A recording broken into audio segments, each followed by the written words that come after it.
성경집 제38권의 222페이지입니다.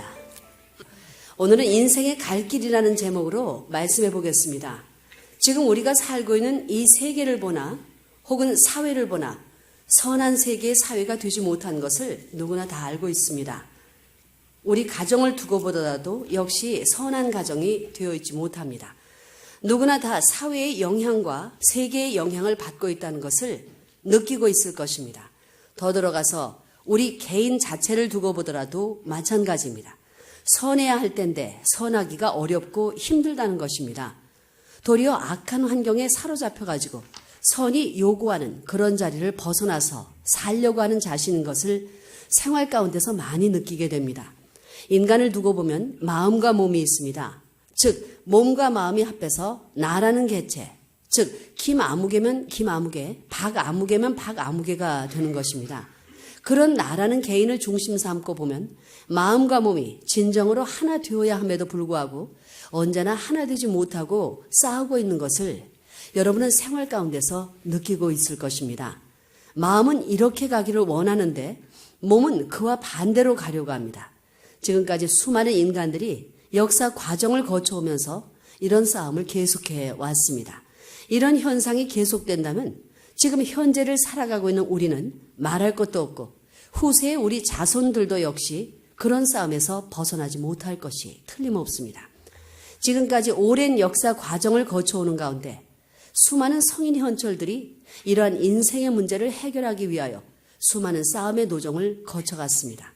그러나 그들은 대외적인 싸움보다도 대내적인 자기 몸과 마음의 싸움도 해결하지 못하고 간 것을 우리는 알고 있습니다. 그렇기 때문에 먼저 문제가 되는 것이 뭐냐면 나 자신인 것입니다. 지금 수많은 인간들은 세계가 하나 되기를 바라고 있고 평화의 세계를 모색하고 있습니다. 그러나 자기 자체가 하나 되지 못한 개인들로서 묶어진 사회요, 나라인데 어떻게 하나 될 수 있는 평화의 세계를 모색할 수 있겠느냐는 것입니다. 평화의 세계를 이룰 수 있는 동기가 되고 근원이 될 수 있는 내 개인이 하나 되지 못한 입장에서 보게 되면 우리가 바라는 목적의 세계, 즉 결과의 세계도 하나 될 수 없다는 것은 두말할 바가 없는 것입니다. 여러분 자신을 두고 보면 몸과 마음이 싸우는데 이 싸움은 하루 이틀로 끝나는 것이 아닙니다. 철이 들 때부터 죽을 때까지 일생을 두고 계속되는 것입니다. 어떤 때는 몸이 마음을 굴복시킬 때도 있고 어떤 때는 마음이 몸을 굴복시킬 때도 있습니다. 이렇게 뒤넘이치면서 10년, 20년, 30년 혹은 50년의 생애를 거쳐가지고 죽어간다는 것입니다. 이런 문제를 두고 볼 때 오늘날 우리가 가장 먼저 해결해야 될 문제는 사회 악이나 세계 악을 제거하는 것보다도 나 자신에게 미쳐져 있는 혹은 나 자신에게 숨겨져 있는 악을 어떻게 제거하느냐 하는 것입니다. 이것이 가장 큰 문제가 아닐 수 없습니다. 자기 자신에게 숨겨져 있는 그 악에서부터 사회 악도 출발하는 것이요. 세계 악도 출발하는 것입니다. 사회는 물론 세계까지 그 결과가 미치고 있는 것입니다. 스스로 어떻게 할 수 없는 악의 기원이 각자에게 뿌리 깊게 박혀 있다는 것입니다. 역사 과정에 수많은 성인 현철들이 왔다 갔지만 그들이 싸운 목적은 무엇이냐? 먼저 참된 사람이 되겠다는 목표를 중심 삼고 싸움을 했다는 것입니다. 선한 사람이라는 이름을 남긴 사람들은 어떤 사람이냐면 사회의 악을 대하여 싸우기 전에 먼저 모순된 자아를 타파하기 위한 싸움을 했던 사람들입니다. 그 싸움에 있어서는 누구보다도 매정하고 누구보다도 철저하게 싸워서 선한 입장에 섰다고 마음이 주장할 수 있음과 동시에 몸이 그렇다고 공인할 수 있고 마음이 지향하는 선의 목적 앞에 몸이 언제나 절대 순종하는 그 자리에서부터 역사 세계에 영향을 미칠 수 있는 성인이 될 수 있는 것이요. 현철이 될 수 있는 것입니다. 이것이 이루어지지 않고서는 아무리 대외적으로 선을 주장해 봤자 그 밑바닥이 흐려 있기 때문에 선의 열매를 맺지 못합니다. 과정에서는 좋은 결과가 날 것 같지만 나중에 나타나는 열매는 악의 열매로 귀결된다는 사실은 두말할 필요가 없는 사실인 것입니다. 그렇기 때문에 제일 문제가 되는 것이 뭐냐면 나 자신입니다. 내가 완전한 선을 갖추기 전에는 가정의 선을 가져올 수 없는 것이요.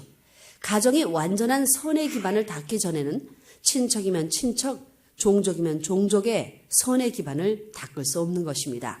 또 김씨면 김씨의 한 종족권을 중심 삼고 선한 것 내에 서지 못하면 선한 민족이 생겨날 수 없는 것입니다. 선한 민족이 형성되지 않고는 선한 국가가 형성되지 않는 것이요. 선한 국가가 형성되지 않고는 선한 세계가 형성되지 못합니다. 우리가 아무리 선한 세계를 이상으로 바란다고 하더라도 그것은 한낱 꿈에 지나지 않는 것입니다. 바라는 목적은 될지 모르지만 성사될 수 있는 목적으로는 우리가 맞이할 수 없다는 것입니다. 그렇기 때문에 문제는 어디에 있느냐? 나 자신에게 있습니다. 여러분이 자기 개체를 보게 되면 마음의 사람과 몸의 사람이 다릅니다. 서로 싸우는 두 사람이 내 개체에 있다는 것입니다. 한 가정의 남편과 아내를 중심 삼고 보면 이건 네 사람이 싸우는 입장입니다. 10식구가 있다면 20사람이 싸우는 입장에서 살고 있는 것입니다. 그러니 그 가정에 평화와 행복이 있을 수 있겠습니까? 이런 사람들로서 구성된 3천만 민족 혹은 세계 인류라는 것을 생각하게 될 때 그런 세계 가운데 과연 행복의 터전을 찾을 수 있을 것이냐 하는 것입니다. 이것은 인생 문제를 중심 삼고 고심하는 사람들이 해결해야 할 중요한 문제라는 것을 여러분이 염두에 두어야 되겠습니다. 여러분이 싸우는 데 있어서도 나라의 문제를 해결하기 위해 싸우기 전에 자기의 문제를 해결하기 위해서 싸워야 됩니다. 노력하는 것도 마찬가지입니다. 또는 선을 행하라 하거나 좋은 일을 행하라 할 때도 남을 위해서 선을 행하기 전에 남을 위해서 좋은 것을 행하기 전에 자기 자신 앞에 선을 행할 수 있는 자리, 좋은 일을 행할 수 있는 자리를 찾아야 되는 것입니다. 이것이 문제입니다. 올바른 씨를 심어야 올바른 싹이 나오는 것이요. 올바른 싹이 나와야만 올바른 가지와 잎이 생기고 꽃 피고 열매가 맺힐 수 있는 것입니다. 그것이 자연의 이치입니다. 이런 점에서 볼 때 참다운 인간은 어떤 사람이냐는 것이 문제입니다. 어느 한 동네를 두고 볼 때 그곳에는 많은 사람들이 살고 있습니다. 그 동네에 있어서 누구는 착한 사람이야, 누구는 선한 사람이야, 그래도 저분만은 우리 동네에서 신임할 수 있는 사람이다 라고 말하게 될 때 신임한다고 하는 그 신임이라는 것을 무엇으로 측정하느냐? 그것은 변하지 않는 것 가지고 합니다. 틀림없는 것 가지고 합니다. 틀림없다는 것은 시종여일하다는 거예요. 올라갔다 내려갔다 하지 않는다는 겁니다. 올라가면 올라갔지 내려가지 않는다는 것입니다. 우리가 바라는 소원이 좋아지면 더 좋아졌지 나빠지지 않는다고 하는 입장에 서게 될 때 그 사람은 신임할 수 있는 사람이다 라고 결론 지을 수 있는 것입니다. 그러면 그 말은 뭐냐? 변하지 않고 틀림이 없다는 말입니다. 변하지 않는다는 것은 영원히 같다는 것입니다. 세상에서 보물이라 할 때 색깔이나 질에 있어서 변하는 것은 보물이 될 수 없습니다. 색깔이나 질이 변하지 않아야 됩니다. 시종여일해야 됩니다. 10년 후에도 100년 후에도 1000년 만년 후에도 변하지 않아야 된다는 것입니다. 우리 인간에게는 변하지 않는 것이 두 가지가 있습니다. 하나는 양심입니다. 그런데 이 양심이 절대적으로 선하냐 하면 양심도 환경의 지배를 받기 때문에 그렇다고는 볼 수 없습니다. 그러나 대체로 양심은 악을 싫어합니다. 싫어할 뿐만 아니라 악이 나타날 때는 이놈 하고 브레이크를 건다는 거예요. 제재를 가한다는 것입니다. 양심은 악을 대해서는 투쟁하려고 합니다. 이 작용에 있어서는 여러분의 양심이 변하지 않는 본성을 갖고 있는 것입니다. 예를 들면 아무도 없는 캄캄한 밤에 동생의 먹을 것이라든가 입을 것을 자기 것으로 하려고 하면 양심은 야, 그건 동생 것이 아니냐.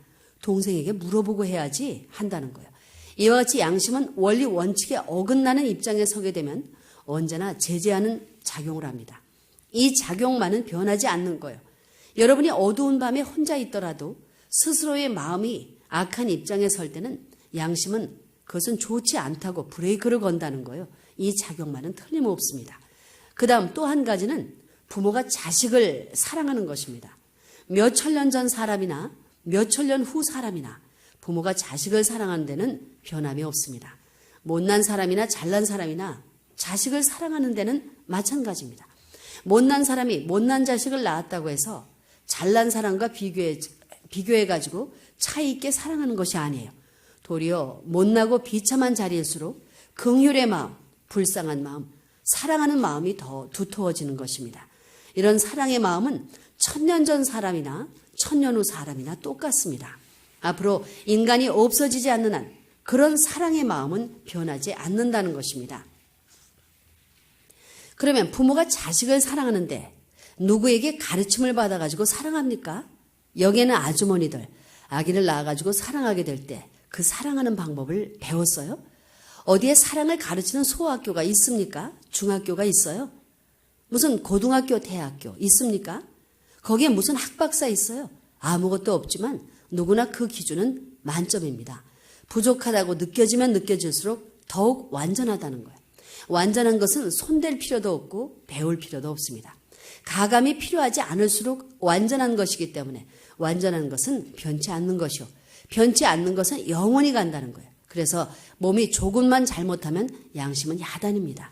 잘못하는 것도 야단이지만 잘하지 않으면 이것도 야단입니다. 불쌍한 사람을 보면 양심은 너는 옷을 두둑히 입고 배도 부르고 부러운 것이 없으니 저 길가에 있는 불쌍한 사람을 도와줘라고 합니다. 이건 누구나 다 그렇습니다. 정직한 사람, 선량한 사람 혹은 좋은 사람일수록 마음이 하라는 대로 합니다.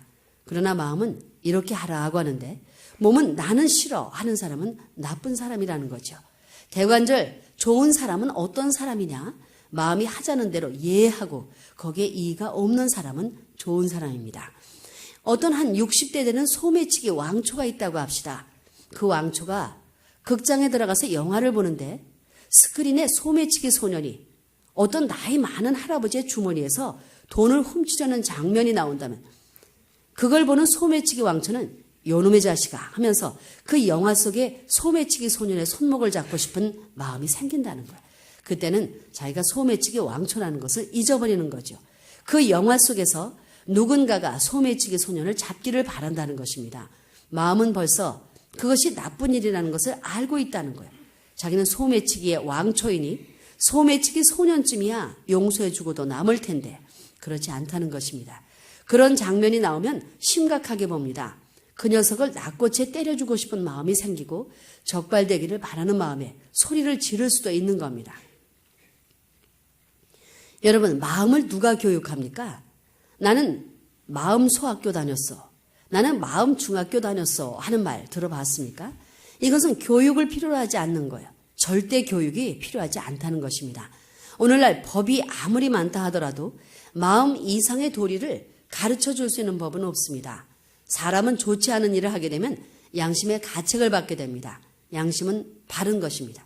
대개 관념이 그렇습니다. 양심이 꼬부라졌느냐 반듯하냐 할 때 양심이 꼬부라졌다고 생각하는 사람은 없습니다. 보편적으로 양심은 바르다고 생각합니다. 바르면 얼마나 바르냐? 똑바르다는 거야. 그러면 내려가는 발음이냐 올라가는 발음이냐 혹은 수평선을 중심 삼은 발음이냐 이렇듯 바른 것도 다릅니다. 양심은 올라가는 발음입니다. 그러면 올라가는 발음은 뭐냐? 올라가는 각도가 작으면 하는 일도 작습니다. 좋은 일을 하겠으면 하고 말겠으면 말고 하는 식으로 작용 자체도 희미해진다는 거예요. 그러나 각도가 크면 클수록 그 작용도 커집니다. 양심이 올라가면서 바른 각도가 커지면 커질수록 강한 작용을 한다는 거야. 또 양심은 올라가는 작용을 하기 때문에 한두 번 작용하고 마는 것이 아니라 영원히 하려고 합니다. 양심은 명령할 때 오늘만 잘하라는 것이 아니라 죽을 때까지 잘하라고 하는 거예요. 예를 들어 여러분의 마음이 원하던 모든 것을 이루어가지고 자기 마음대로 할 수 있는 자리에 서게 되면 양심은 이제 이만했으면 남들을 도와줘야 될 게 아니냐고 하는 거예요. 즉 양심은 혼자 갖고 살지 말고 좋은 것은 전부 다 나눠주라고 가르치는 겁니다. 나눠주는 데는 어떻게 나눠주고 싶으냐? 집안 사람들에게 나눠주는 것이 아니에요. 좋으면 좋을수록 넓고 높고 멀고 깊게 나눠주고 싶은 것입니다. 그렇기 때문에 역사적인 위대한 인물이 있다면 그 인물은 넓고 높고 깊게 주고자 하는 양심을 중심 삼은 인격 내용과 결부된 기준을 가졌기 때문에 역사를 움직일 수 있는 것입니다. 그러기에 양심은 선한 일을 얼마만큼 하라고 하느냐? 선한 일을, 선한 것을 전부 다 이룰 때까지 하려고 합니다. 여기 의정부 시민이 얼마나 됩니까? 8만 명 됩니다. 할 수만 있으면 8만 명 전부를 잘 살게 만들고 싶어 한다는 거예요. 마음은 그렇습니다. 자기의 모양은 초라하더라도 마음만은 자기보다 남을 더 잘 살게 해주고 싶어 한다는 거예요. 만일 내가 백만장자가 되어가지고 내가 하고 싶었던 대로 모든 의정부 시민들을 외적으로 풍부하게 해주었다고 할 때 양심은 야 이제 그만큼 했으면 됐어. 자 너도 같이 잘 살자라고 하지 않습니다. 의정부 시민 8만 명뿐만 아니라 3천만 민족을 다 잘 살게 해줘야지 한다는 것입니다. 여러분의 양심이 응당 그럴 것 같지 않습니까? 8만 명밖에 안 되는 이 조그만 의정부시를 위해서 마음이 하자는 대로 했다고 해서 거기에서 보따리 풀고 잠이나 자라고 하지 않는다는 거예요. 의정부시를 도와줬으면 그 다음에는 삼천리 반도 3천만 민족을 도와줘라 한다는 거예요. 그러면 3천만 민중이 전부 다 나로 말미암아 혜택을 받고 잘 살게 됐다면 양심은 이 이상 행복이 없다 하면서 이젠 낮잠 자고 쉬어도 돼 이렇게 명령하겠어요? 절대 안 한다는 거예요. 쉬려고 하면 어허 세계를 위해서 하늘 땅을 위해서 더 해야지 하고 명령을 하겠습니까? 안 하겠습니까? 한다는 거예요. 그러니 양심은 나하고 원수입니다. 폭군이라면 최고의 폭군이지요. 그만했으면 됐지. 여기에서 더 하려면 얼마나 뼈골이 빠지겠느냐는 거예요. 그런데도 그냥 두지 않습니다. 정성을 들이느냐 잠 못 자고 피땀 흘리며 수고를 했는데도 그 수고를 한꺼번에 집어던지기를 좋아합니다. 어떤 동네를 위하고 나면 그 동네뿐만 아니라 삼천리 반도를 위하라 하고 삼천리 반도를 위하고 나면 또 세계 인류를 위해서 하라고 한다는 것입니다. 그렇게 해가지고 30억 인류를 전부 잘 살게 했다 하더라도 양심은 이제 됐다 하고 하지 않습니다. 또 옛날에 왔다 갔던 사람들을 위하라고 합니다. 죽었더라도 그 사람들을 잘 살게 하고 싶은 마음이 또 있다는 거예요. 지금은 나로 말미암아 모든 사람이 잘 살고 있지만 내가 태어나기 전 수천만 대의 선조로부터 왔다 간 수천억 되는 인류들, 영계에 가 있는 영인들까지도 잘 살게 해야 한다는 겁니다. 못 살고 죽으면 한이 맺힌다고 하잖아요. 그러면 맺힌 한까지 풀 수 있으면 풀어주라는 것입니다. 뿐만 아니라 앞으로 태어날 후손들이 못 살면 되겠느냐. 그 기반까지 닦아 놓으라고 한다는 겁니다. 대관절 이 양심이라는 것은 종자가 어디서 생겨났고 뿌리가 어디에 있고 어떻게 생겼길래 이러는지 이게 문제입니다. 그러면 이 양심은 어디까지 갈 것이냐? 마음은 어떻게 생겼느냐? 마음은 어떤 모양을 담지 않은 것이 없습니다. 납작하다면 지극히 납작하고 좁다면 지극히 좁습니다. 또 길다면 무한히 길고 넓다면 무한히 넓고 높다면 무한히 높은 것입니다. 또 빠르다면 비행기보다도 더 빠릅니다. 빛이 빠른 것이 아니에요. 무슨 인공위성이 문제가 아닙니다. 마음의 작용 여하에 따라서 천하가 노란하면 노란하지 마음이 노란하게 되어 있지 않습니다. 마음은 보따리가 얼마나 큰지 이 세계의 모든 대통령을 자기 배 안에 집어넣고 운전하고 싶어 하는 것입니다. 마음의 지시에 따라 수고를 해가지고 세계 사람들을 전부 다 잘 살게 해준 사람이 있다면 세계 사람들이 그 사람에게 반기를 들고 데모를 하겠어요? 고맙다고 머리를 숙이고 따라가겠어요? 나 자체를 중심 삼고 볼 때 외적인 대외 관계에 있어서 마음은 선한 일을 하도록 폭군처럼 명령을 합니다. 선한 일을 행하는 것은 고통스럽습니다. 그러나 실천하고 보면 폭군이 아니라는 겁니다. 내가 선군의 권한을 가지고 천하 앞에 영광을 발할 수 있는 권위를 갖게 되는 겁니다. 그러니 과연 싸우지 않고 정복할 수 있는 방법은 마음이 하자는 대로 하는 방법밖에 없는 것입니다. 나를 두고 봅시다. 여러분이 세계적 사상을 가지기 전에 먼저 해야 할 것이 뭐냐? 여러분의 몸과 마음이 싸워야 안 싸워요? 그러면 절대자이신 하나님의 생각이 둘이 될 수 있어요? 하나겠어요? 둘이겠어요? 절대자의 생각은 둘이 될 수 없습니다. 절대자의 생각은 법도를 따라서 하나의 목적을 중심 삼고 세워집니다. 이것은 틀림없어요. 인격자일수록 하나의 목적을 중심 삼고 나아갑니다. 그것은 천년이 가도 변함이 없는 것이에요. 그래야만 인격자라고 할 수 있는 것입니다. 옛말에 인심은 조석변이요 산천은 고금동이다 라는 말이 있습니다. 이제 그런 시대는 지났습니다. 사람의 마음이 조석으로 변하면 되겠어요? 그런 사람은 폐품으로도 이용하지 못합니다. 하나님은 절대자이시기 때문에 목적하는 바도 하나입니다. 절대적이라는 거예요. 하나님께서 절대적인 목적을 두고 사람을 지었다면 그 지음받은 사람이 어찌해서 두 목적의 사람이 되었느냐는 거예요. 마음이 목적하는 것과 몸이 목적하는 것이 왜 다르냐는 겁니다. 이것을 종교는 타락이라고 말하고 있습니다. 절대적인 하나님은 목적이 하나일 텐데 그런 하나님이 지으신 인간의 목적은 몸의 목적과 마음의 목적 둘로 되어 있습니다. 그렇기 때문에 절대적인 목적의 길을 갈래야 갈 수 없는 거예요. 인생이 절대적인 목적의 자리에 가야 할 텐데 그 길을 가기 위해서는 무엇을 해야 하느냐? 절대적인 그 길을 가려면 먼저 몸과 마음 중에서 어느 것에 치중해야 되는가가 문제입니다. 몸과 마음 가운데 어느 것이 선한 것입니까? 마음이 선할까요? 몸이 선할까요? 마음이 선하다는 거예요. 그러므로 마음을 위주로 해가지고 몸뚱이를 때려잡아야 합니다. 이것이 종교의 가르침입니다. 그러면 종교의 가르침은 뭐냐? 마음이 원하는 방향을 갖추어서 하나님을 숭상하면서 천도를 숭상하면서 천정을 따르라. 천도를 중심 삼고 천정을 따라 마음의 방향을 일치시켜가지고 거기에 배치되는 일체의 몸의 욕망을 끊어버리라고 가르치는 겁니다. 그러지 않고는 절대적인 길을 가지 못한다는 거예요. 천도를 숭상하면서 천정을 따라간 분들이 예수 같은 성인들입니다. 그러므로 종교가 치리하는 것은 마음을 제거시키는 것이 아니라 몸뚱이, 즉 육정을 제거시키는 거예요. 왜 그러냐? 본래 사람은 하나님을 중심 삼고 태어난 것인데 타락함으로 말미암아 두 주인을 갖게 됐기 때문입니다. 이것을 알려면 복잡합니다. 이런 구체적인 내용을 가르치는 것이 종교, 통일교의 교리입니다. 사람이 두 주인을 갖게 되었는데 어떻게 갖게 되었느냐? 혈통적으로 달라졌다는 거예요. 그렇기 때문에 우선 종교가 해야 할 일은 마음과 몸을 통일시키는 것입니다. 그런데 무엇을 중심 삼고 통일시키느냐? 천의를 중심 삼고 천정을 따라 마음이 하나된 기반 위에서 몸을 굴복시켜야 합니다. 종교는 몸을 굴복시키는 방법을 가르쳐 주는 것입니다. 그러면 마음과 몸을 통일시키기 위한 첫째 방안은 무엇이냐? 몸을 때려잡는 것입니다. 몸을 치라는 거예요. 몸이 하자는 것 일체를 완전히 부정하라는 겁니다.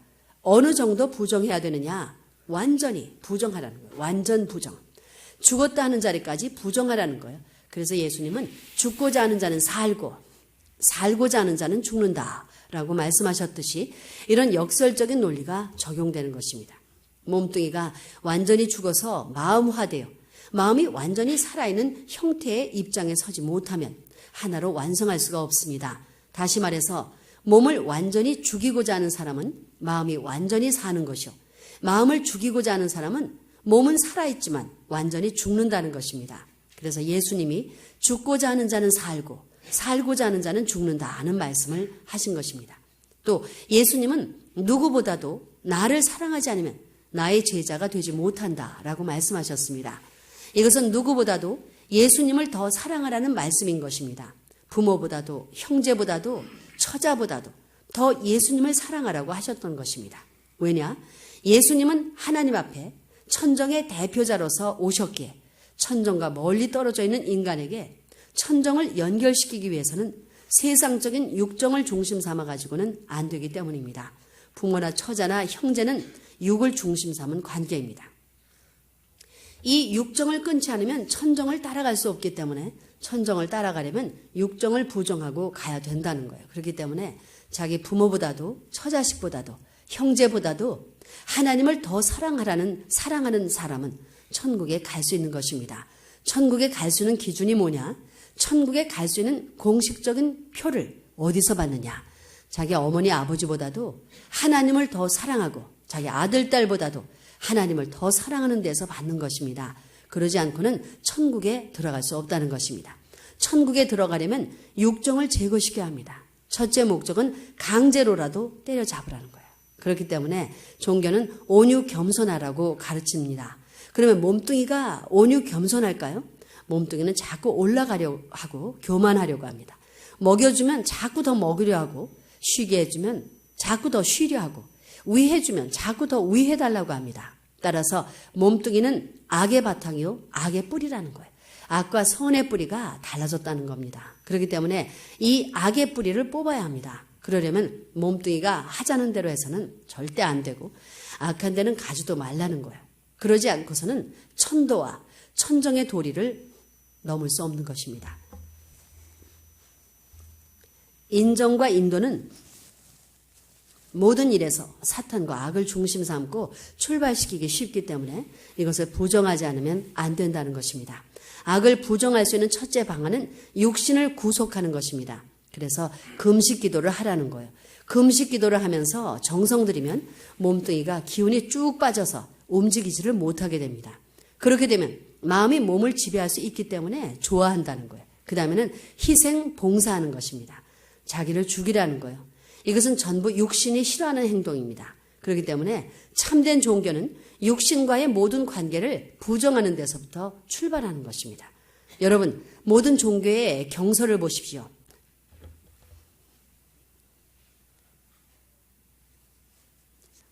잘 먹고 잘 살라는 내용이 있는 경서가 있습니까? 그런 경서는 하나도 없습니다. 종교는 희생봉사, 온유 겸손하라고 가르칩니다. 그렇기 때문에 죽으면서도 남을 위해 복을 빌어줄 수 있는 것입니다. 이것은 몸뚱이로는 할 수 없어요. 그런 것이 육체를 때려잡는 노름이라는 거예요. 마음과 몸이 대등하기 때문에 싸움을 하는 것입니다. 때문에 몸뚱이를 약하게 함으로써 마음이 득세해가지고 약하게 된 몸뚱이를 몇 달 동안 끌고 넘어가면 몸뚱이를 다시 올려놓아도 올라올 수 없게끔 습관화돼요. 그 다음부터는 마음이 하자는 대로 하지 않을 수 없게 되는 것입니다. 이렇게 만들어 놓으면 자기가 계획하는 모든 일이 하늘의 도움으로 말미암아 잘 되는 것을 체험하게 됩니다. 이렇게 되면 그냥 놔두어도 돌아갈래야 돌아갈 수 없기 때문에 양심을 위주로 한 절대적인 자리에서 생애를 엮어갈 수 있게 되는 것입니다. 이것이 종교 생활의 목적입니다. 그 다음에 몸을 주관할 수 있는 두 번째 방안이 뭐냐? 마음과 몸이 비슷비슷하니까 싸움을 한다는 거야. 레슬링 세계 챔피언하고 유치원 어린이하고 상대가 됩니까? 그것은 싸움이 되지 않죠. 결국 서로가 비슷비슷하기 때문에 문제가 되는 것입니다. 그래서 두 번째 방안은 마음에다 힘을 불어넣는 거예요. 마음에 힘을 불어넣어야 된다는 거예요. 이 두 가지 방법 외에는 없습니다. 그러려면 온갖 정성을 다 들여야 합니다. 정성을 쌓아 올리면 마음의 문이 열립니다. 그 마음의 문이 열리기만 하면 아주 강력한 힘이 나오기 때문에 몸뚱이 같은 건 문제도 안 되는 거예요. 여러분은 아직 그걸 모를 것입니다. 마음과 몸이 비슷비슷한데 마음의 힘이 몸의 3배만 되어도 몸뚱이는 문제가 안 됩니다. 몸은 그냥 그대로 두더라도 문제가 되지 않는 거예요. 따라서 마음의 힘을 압축시켜가지고 몸을 일시에 끌고 갈 수 있어야 합니다. 그렇기 때문에 도의 세계에서는 정성을 들이는 거예요. 여러분은 도통한다는 말을 들었을 것입니다. 도를 통하게 되면 마음에서 강력한 힘이 나옵니다. 그렇기 때문에 몸뚱이가 하자고 하는 것을 하면 할수록 메슥메슥하고 기분 나쁜 냄새가 난다는 거예요. 생각만 해도 아주 기분이 나쁘다는 거예요. 도를 통한 사람은 마음에 강력한 힘이 옴으로 말미암아 그냥 그대로 놓아두더라도 몸은 마음이 하자는 대로 한다는 것입니다. 이와 같은 두 가지 방법 외에는 이 육신을 조종할 방법이 없습니다. 그래서 하나님께서는 몸의 지배를 완성하기 위해서 이러한 작전을 펴나오고 계신다는 것을 확실히 알아야 되겠습니다. 이것이 지금까지의 종교의 가르침입니다. 따라서 통일교회도 지금 그러한 공식대로 나가는 거예요. 이렇게 하게 되면 자연히 인간으로서 가야 할 고차적인 자리, 하나님의 사랑을 중심 삼은 하나님의 아들임을 스스로 자각하는 자리에 들어가게 되는 것입니다. 그런 자리에 들어가게 되면 하나밖에 없는 하나님의 사랑을 받을 수 있기 때문에 석가모니가 천상천하 유아독존이라고 말한 것처럼 자기의 권위에 미칠 사람이 없습니다. 홀로 스스로의 가치를 찬양할 수 있는 영광된 자리에 들어가게 되는 것입니다. 다시 말하면 하나님의 사랑을 홀로 받을 수 있는 아들이 되어 하나님이 지은 피조 세계와 하나님과 관계되어 있는 모든 것을 자기의 것으로 상속받을 수 있게 되니 홀로 높다고 자각하는 자리에 들어가는 것입니다. 이와 같은 자리에까지 가서 하나님의 사랑권 내에서 살기 위해 찾아가는 길이 인간이 가야 할 길입니다. 여기에서 한 가지 첨부할 것이 있습니다. 사랑이 없으면 영생할 수 없습니다. 여러분은 이것을 분명히 알아야 합니다. 기독교에서도 하나님의 사랑을 말합니다. 사랑이 없이는 영생이 있을 수 없습니다. 선생님이 지금 얘기를 하고 있는데 이렇게 얘기를 하면 할수록 힘이 소모됩니다. 다시 말하면 모든 힘은 작용하게 되면 소모가 벌어진다는 거예요. 작용을 했는데 오히려 힘이 솟아나는 법은 없습니다. 이것이 현상세계, 자연세계의 공식입니다. 그런데 이 공식에 어긋나고 상충되는 것이 단 하나 있습니다. 그것이 바로 사랑입니다. 여러분, 힘이라는 것이 뭐예요? 전기 모터나 발전기를 중심 삼고 들어오는 힘과 나가는 힘을 보면 들어오는 힘이 나가는 힘보다 더 크다는 것을 알 수 있습니다. 나가는 힘은 언제나 작다는 거예요. 다시 말하면 운동을 하는 가운데 힘의 소모가 벌어지기 때문에 나가는 힘은 들어오는 힘보다 언제나 작아진다는 것입니다. 이게 힘의 원칙입니다. 들어가는 힘보다 나가는 힘이 작기 때문에 그 힘을 갖게 해주기 위해서 휘발유를 태우고 하는 거예요. 작용을 계속하게 하기 위해서는 보충을 해줘야 한다는 겁니다. 그렇지 않고서는 영속될 수 없습니다. 그러나 단 한 가지, 사랑은 그렇지 않습니다. 어떤 사람을 진실로 사랑해 주었다 할 때는 그 사랑을 받은 사람은 그보다 적게 마이너스 시켜가지고 돌려주는 법이 없어요. 그런 사랑은 없다는 거예요. 내가 진정한 사랑을 10만큼 받았으면 돌려줄 때는 더 보태서 주고 싶은 것입니다. 그래요, 안 그래요? 부모는 1000번, 10,000번 희생하면서 자식을 사랑하지만 그것은 되돌려받기 위해서 사랑하는 것이 아니에요. 그러나 부모의 사랑을 받은 아들, 딸은 더 보태서 돌려주고 싶은 것입니다. 이것이 사랑입니다. 순전한, 완전한 사랑은 주면 줄수록 마이너스가 되는 것이 아니라 주면 줄수록 플러스가 되어 들어오는 것입니다. 그러므로 작용하면 할수록 들어오는 힘보다 나가는 힘이 더 크다는 거예요. 작용하고 나면 더 커진다는 것입니다. 그렇기 때문에 하나님은 사랑을 가지지 않고서는 영존할 수 없다는 결론이 나옵니다. 이렇게 보태주는 힘의 작용이 없으면 영존할 수 없기 때문에 하나님의 사랑은 영존할 수 있는 바탕이요 동기가 되는 것입니다. 그렇기 때문에 사랑을 하면 할수록 더 큰 힘이 내재할 수 있으므로 그런 입장에 선 존재는 영생하는 것입니다. 그러므로 사람은 사랑 가운데서 살고 싶어하고 사랑 가운데서 죽고 싶어하는 것입니다. 사람은 이것을 이상의 요소로 삼는다는 것을 여러분은 알아야 되겠습니다. 그렇기 때문에 통일교인들은 민족과 인종을 넘어서 사랑하라는 것입니다. 자기 형제보다 자기 부모보다 더 사랑하라는 거예요. 이렇게 사랑하게 되면 끝날에는 하늘나라가 이루어지는 것입니다. 이러한 원칙을 알고 나가자는 것이 통일교회의 중심 사상이요 우리가 바라는 목적입니다. 사랑을 하게 되면 이것을 이룰 수 있다는 것을 여러분은 이 아침 똑똑히 알아야 되겠습니다. 영원히 잘 주고 잘 받을 수 있게 하는 동기가 하나님의 사랑이라는 것을 알고 살아가야 하는 것이 인생의 갈 길입니다. 거기에 비로소 소망이 있고 행복이 있는 것입니다. 다 같이 기도하시겠습니다. 아버님의 기도문입니다. 사랑하는 아버님, 인생의 갈 길에는 이렇게 고차적인 내용이 암놓아져 있었다는 사실을 꿈에도 생각하지 못했습니다. 이제 사망꽃 내에 있는 저희들의 모습이 인생의 전부인 줄 알고 살아왔던 과거를 뉘우쳐야만 되겠습니다. 저희들로 하여금 인생이 추구해야 할 본연의 기준을 잃어버린 자체를 스스로 탄식하고 내일의 소망의 실체를 개발하기 위하여 온갖 충성과 정성을 다하여 그 길을 타개해 갈 수 있게끔 역사해 주시옵기를 아버지 간절히 바라옵고 원하옵니다. 오늘 이 자리에 참석하여 인연된 의정부 지구권 내 식구들을 당신의 사랑하는 자녀로 삼으시옵소서. 이렇게 만난 것은 우연한 것이 아님을 알고 있사옵니다. 그 배후에는 인간이 알지 못하는 가운데 많은 세월 동안 섭리적인 내연을 통해 엮어진 사연을 현실적인 결과를 통하여 열매로 거두게 하시려는 아버님의 뜻이 있었음을 알게 되었사옵니다. 오늘 이와 같은 만남의 은사를 내려주신 아버지 앞에 진심으로 감사를 드리옵니다. 저희들의 마음을 묶으시어서 천정의 인연을 마음으로 체득할 수 있는 길을 따라갈 수 있기에 허락하여 주시옵기를 간절히 바라옵고 원하옵니다. 짧은 시간이나마 이렇게 만나게 해주신 것을 감사드리옵니다. 이제 또 다시 가야 할 길이 있사오니 갈 길도 아버지께서 지켜주시옵소서. 이들과 다시 만날 때까지 이들의 생활과 환경을 아버지께서 친히 보호하여 주시옵소서. 큰 소망과 즐거움을 가지고 민족의 해방과 세계의 해방을 맞이하여 당신 앞에 영광을 돌릴 때까지 저희들은 전진의 전진을 다짐하고 새로운 맹세와 결의를 할 수 있는 이 시간이 되게 허락하여 주시옵기를 아버님 간절히 부탁드리고 원합니다. 전체를 주관해 주신 것을 감사드리면서 모든 말씀 참부모님의 이름으로 아뢰었사옵나이다. 아주. 지금 우리가 어디에 있나? 나라가 문제야, 대통령이 문제예요. 내가 바라는 것은 이 나라의 대통령을 결정하는데 수용할 수 있는 마음이 있으면 좋겠는데 그런 마음이 없어.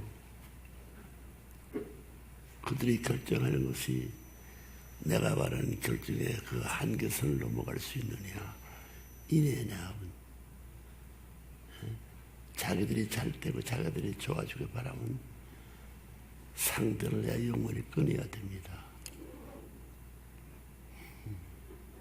그러나 우리의 소심이 일점에 때에 대한 어느 자리에 있는데 그것을 알려주기 위해서의 비교적 감정이 어디냐 하는 이제 그들보다 우리가 깊은 정서가 앞서는 우리는 그 길을 가야 되고 그들보다 정서가 떨어지는 그걸 따라가야 되고 길이 둘이 아니면 하나입니다. 동서남북이 있습니다. 동에서 안 되면 서에서 해결해가지고 서에서 남에서 남에서 안 되면 북에서 안 되면 중심에 안 되면 기둥에서. 그들이 기둥이 아니고 동쪽이냐 동쪽을 내놓고 서쪽 남쪽 북쪽이 그 동쪽을 따라가야 되는 그걸 안 되면 결론을 주고서 뭐 깨끗이 지으려고 시간을 보내지 말고 연체하지 말고 전진의 시간을 따라갈 수 있는 것이 정리바라는 서울의 정착지다 하는 걸 정하고 가야 돼요.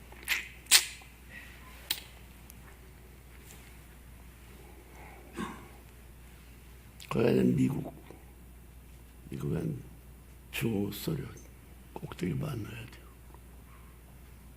예? 나머지 시간 버리지 말고